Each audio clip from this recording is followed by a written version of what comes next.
दोस्तों, आज की इस फिल्म में पूरी रोमांटिक और दिलचस्प कहानी छुपी हुई है। और हाँ, अगर आप चैनल पर नए हैं तो चैनल को सब्सक्राइब जरूर करें। दोस्तों, यह कहानी ऐसी लड़की की है जो पहले तो लड़कों को पूरी तरह से मजे देती है, लेकिन मजे करने बाद उन्हें मार डालती है। दोस्तों, कहानी बहुत ही इंटरेस्टिंग है। इसे देखने के बाद आप अपने चेतन को चाहकर भी नहीं रोक पाओगे, इसलिए वीडियो में एंड तक जरूर बने रहना। कहानी की शुरुआत में हम निडी नाम की लड़की को देखते हैं जो एक पागल खाने में बंद थी। निडी के पास पागल खाने की एक स्टाफ आती है और उसे खाना खाने के लिए कहती है, लेकिन निडी उस लड़की को जोर से मारती है जिससे वह दूर जाकर गिरती है। यह सब देखकर वहां के दो सिक्योरिटी निडी को पकड़कर एक जगह बंद कर देते हैं, जहां बैठकर निडी हमें उसके पास्ट के बारे में बताती है। वही हम एक शहर को देखते हैं। इस शहर में एक झरना गिरता है जिसका पानी एक गड्ढे में जाता है, लेकिन आज तक कोई यह पता नहीं लगा पाया आखिर यह पानी जाता कहाँ है। वही सीन शिफ्ट होता है और हम एक खूबसूरत लड़की को देखते हैं जिसका नाम जेनिफर है। जेनिफर बहुत ही इंटेलिजेंट और अपने कॉलेज की तड़कती फड़कती लड़की थी। वही हम जेनिफर की फ्रेंड को भी देखते हैं जो जेनिफर से बिल्कुल ही अलग थी। जेनिफर और निडी ज्यादातर टाइम साथ ही बिताया करती है। अगले सीन में हम निडी को उसके बॉयफ्रेंड पोप के साथ देखते हैं। पोप और निडी एक दूसरे के ऊपर सवारी करने का मूड बनाते हैं। पप्पू जब निडी की बुलबुल का ढोल बनाने लगता है तभी वहां जेनिफर आ जाती है और उन दोनों का माहौल बिगाड़ देती है। जेनिफर निडी को अपने साथ पार्टी में लेकर चली जाती है। यह देखकर पोपो बहुत दुखी होता है क्योंकि अब उसे अपने चेतन को खुद से सहलाना पड़ेगा। वही जब जेनिफर और निडी पार्टी में पहुंचती है तो जेनिफर वहां बहुत सारे लड़कों से मिलती है क्योंकि उन सभी लड़कों ने जेनिफर का ढोल अच्छे से बजा रखा होता है।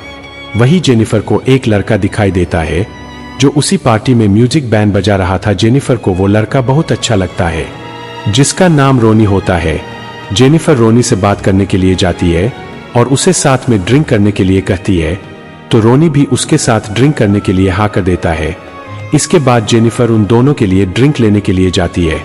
तभी रोनी अपने दोस्तों से जेनिफर की बुलबुल के मजे लेने के लिए बोलता है। वही रोनी की ये सब बातें निडी भी सुन लेती है, इसलिए वो जेनिफर के पास जाकर उसे कहती है, रोनी उसके दोस्तों के साथ तुम्हारी बुलबुल का ढोल बनाना चाहता है, इसलिए तुम रोनी के साथ ड्रिंक मत करना। लेकिन जेनिफर निडी की कोई बात नहीं सुनती और रोनी को के पास चली जाती है। कुछ देर बाद रोनी अपने दोस्त के साथ परफॉर्मेंस देने लगता है। जेनिफर भी मजे के साथ रोनी को देखने लगती है, लेकिन थोड़ी देर बाद पार्टी में अचानक से आग लग जाती है जिसे देखकर सभी लोग इधर उधर भागने लगते हैं। निडी भी जेनिफर को लेकर एक वॉशरूम की खिड़की से बाहर आ जाती है। वो लोग देखते आग लगने की वजह से वो पार्टी पूरी तरह से तबाह हो चुकी थी। वही रोनी उनके पास आता है और जेनिफर को अपने साथ चलने के लिए कहता है, तो जेनिफर भी रोनी के साथ जाने के लिए मान जाती है। निडी जेनिफर को रोनी के साथ जाने से बहुत रोकती है, लेकिन जेनिफर निडी की एक बात भी नहीं सुनती और उन लोगों के साथ चली जाती है। यह सब देखकर निडी बहुत दुखी होती है। निडी को लगता है रोनी और उसके दोस्त जेनिफर का बहुत जोरदार ढोल बजाएंगे। निडी जल्दी से अपने घर आती है और अपने बॉयफ्रेंड पोपो को कॉल करके सारी बात बताती है। निडी जब अपने बॉयफ्रेंड से बात कर रही होती है तभी उसे बाहर से कुछ आवाजें आती है। निडी जब बाहर देखने के लिए जाती है तो उसे वहां कोई दिखाई नहीं देता, इसलिए निडी अंदर आने लगती है, लेकिन तभी उसके सामने जेनिफर आ जाती है। जेनिफर के मुंह पर खून लगा हुआ था जिसे देखकर निडी बुरी तरह से डर जाती है। जेनिफर घर के अंदर जाकर फ्रिज में से कच्चा चिकन निकाल कर खाने लगती है। यह सब देखकर निडी को कुछ समझ नहीं आता। निडी जेनिफर से सब कुछ बताने के लिए कहती है कि उसके साथ क्या हुआ है, लेकिन जेनिफर जोर जोर से चिल्लाने लगती है और अपने खतरनाक फेस से निडी को डराकर वहां से चली जाती है। वहीं अगली सुबह निडी जब कॉलेज जाती है तो वो जेनिफर को लेकर बहुत परेशान होती है, लेकिन तभी अचानक जेनिफर निडी के सामने आ जाती है। निडी जेनिफर को देखकर हैरान हो जाती है क्योंकि जेनिफर बिल्कुल ठीक लग रही थी, जैसे जेनिफर के साथ कुछ हुआ ही ना हो। निडी जेनिफर से पूछने की कोशिश करती है कि उसके साथ क्या हुआ है, लेकिन तभी क्लास में उनके टीचर आ जाते हैं और सभी बच्चों से कल रात पार्टी में लगी आग के बारे में बात करने लगते हैं। जेनिफर उनकी बातों पर हंसने लगती है। यह सब देखकर निडी को कुछ ठीक नहीं लगता क्योंकि उस पार्टी में बहुत सारे लोगों की जान चली गई थी। निडी अपने बॉयफ्रेंड पोपो के पास जाती है और उससे जेनिफर के बारे में बात करती। अगले सीन में हम उसी कॉलेज के एक प्लेयर लोल को देखते हैं।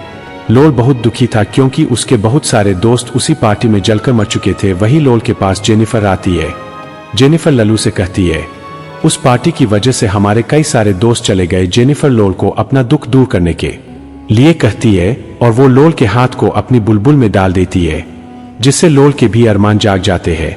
इसके बाद जेनिफर लोल को लेकर जंगल में मंगल करने के लिए जाती है। वहां जाने के बाद जेनिफर लोल की लॉलीपॉप के मजे लेने लगती है, लेकिन तभी वहां जंगल के कुछ जानवर आ जाते हैं और उन दोनों को देखने लगते हैं। लोल उन जानवरों को देखकर डरने लगता है, लेकिन तभी जेनिफर अपना डरवाना रूप बदलकर लोल को मार डालती है। दूसरी तरफ कॉलेज के प्रोफेसर को भी लोल की चीख सुनाई देती है, इसलिए वो देखने के लिए जंगल की तरफ जाते हैं। प्रोफेसर जब वहां देखते हैं तो उन्हें वहां लल्लू मरा हुआ दिखाई देता है। यह देखकर प्रोफेसर बुरी तरह से डर जाते हैं और वो जल्दी से पुलिस को इन्फॉर्म करते हैं। इसके बाद पुलिस वहां आकर बॉडी को ले जाती है और खूनी की इन्वेस्टिगेशन करने लगती है। अगले सीन में हम निडी को देखते हैं, जो जेनिफर से कॉल पर बात कर रही होती है।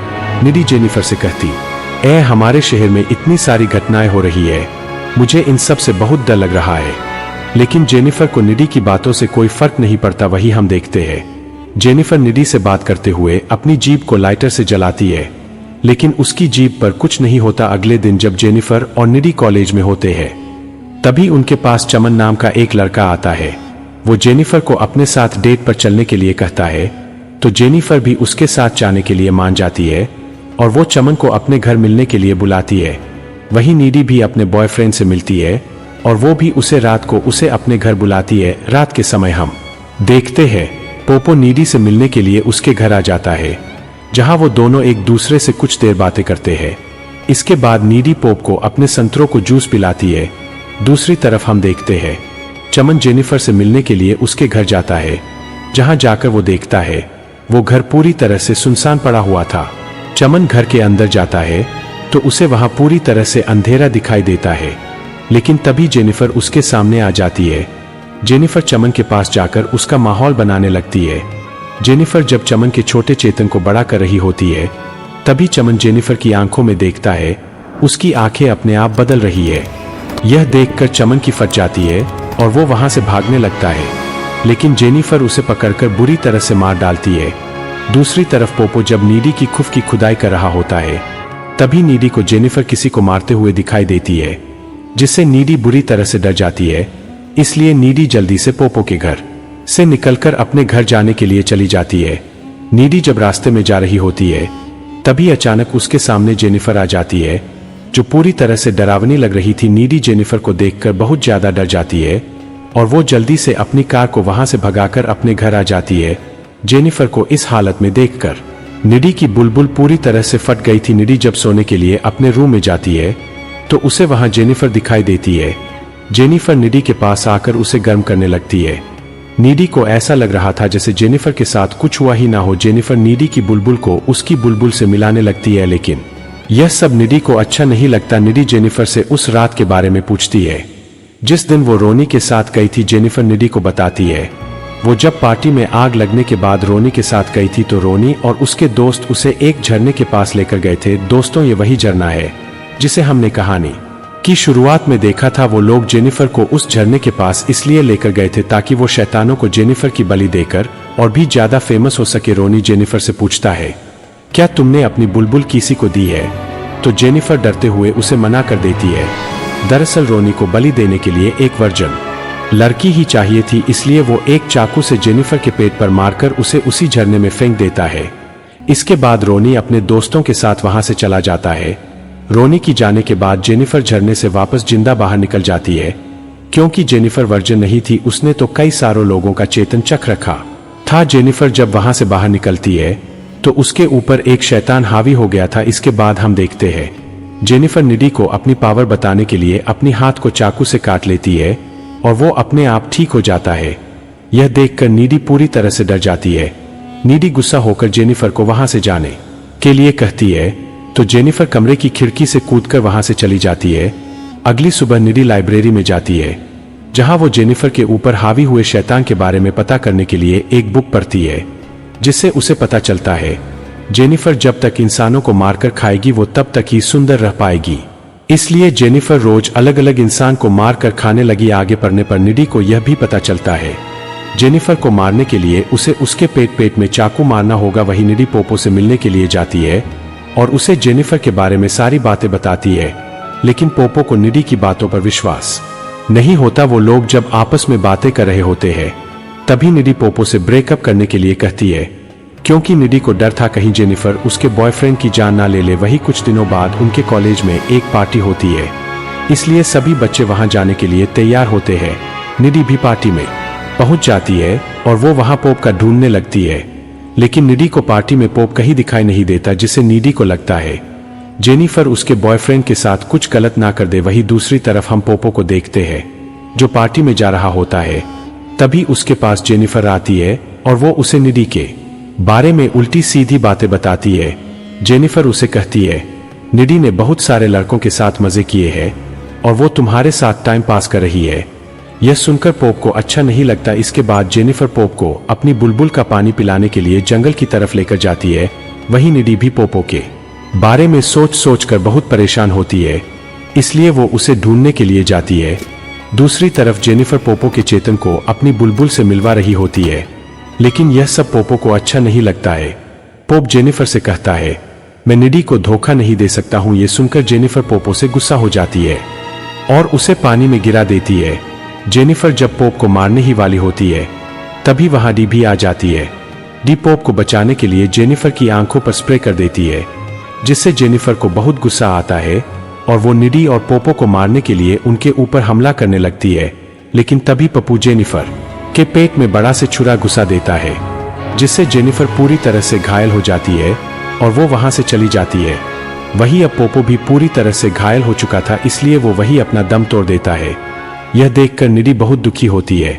निडी अब जेनिफर से बहुत गुस्सा थी और वो उससे पोपो की मौत का बदला लेना चाहती है, इसलिए वो जेनिफर के घर जाकर उसके ऊपर हमला कर देती है। इसी बीच उन दोनों में हाथापाई होती है।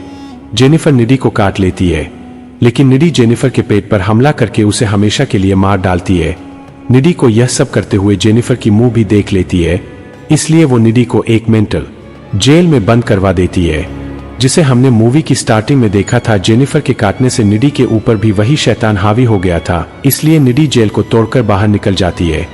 वहीं हम कुछ दिनों बाद का सीन देखते हैं, जहां हमें पता चलता है रोनी और उसके पूरे ग्रुप को किसी ने मार दिया।